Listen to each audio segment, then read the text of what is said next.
Asian and lesbian, which sounds like some straight white dude's Pornhub search history.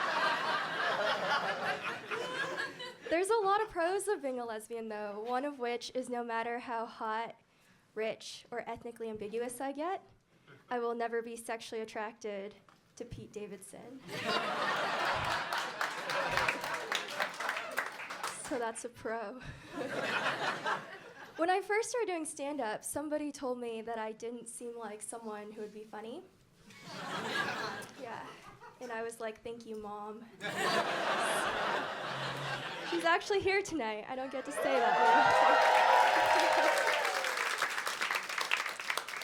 I live in Boston now, but I'm originally from a pretty white suburb outside of Chicago, and growing up Asian in a pretty white suburb meant racism, right?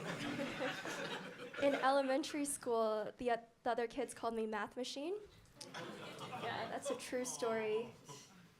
And I think it's mostly because they hadn't learned the word calculator.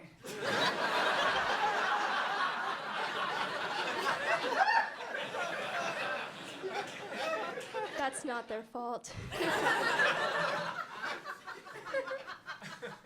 When I came out to my mom, I told her I was gay because even though sexuality is a spectrum, when you're Asian, parents only take 100%. Like, I couldn't say I was a 5 out of 6 on the Kinsey scale because for those of you who aren't calculators, that's a B.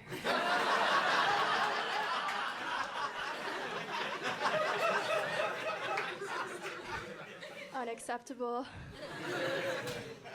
Did anyone else lose any social skills over the pandemic?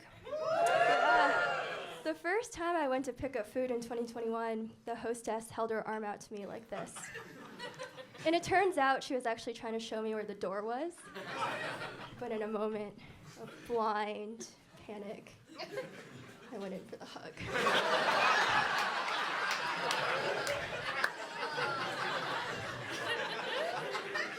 Halfway in, I knew I'd made a mistake. But at that point, it was too late. If I backed down, that would show weakness. Sometimes you choose the hug life.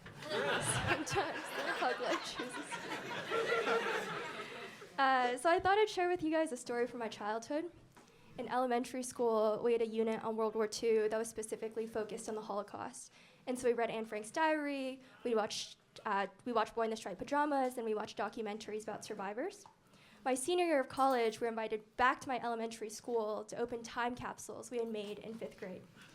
And for those of you who don't know what time capsules are, they're gifts that you make for your future self, except that gift is embarrassment.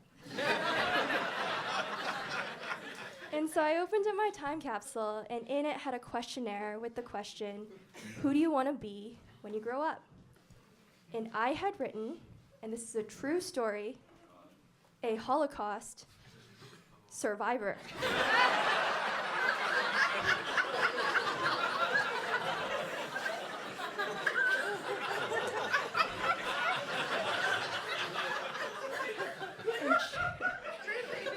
And just in case I'd forgotten why, I had decided to write that.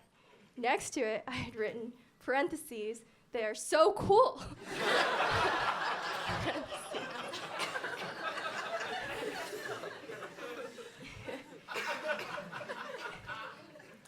When I first started doing stand-up, I was told never to tell Holocaust jokes or suicide jokes, and so that's what I'm going to leave you guys with tonight.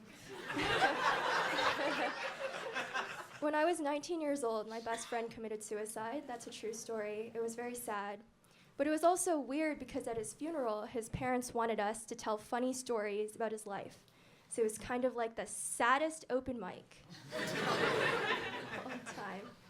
I also feel like being at a funeral for a suicide is extra weird because you're all there to mourn his loss, but if you really think about it, he also kind of succeeded.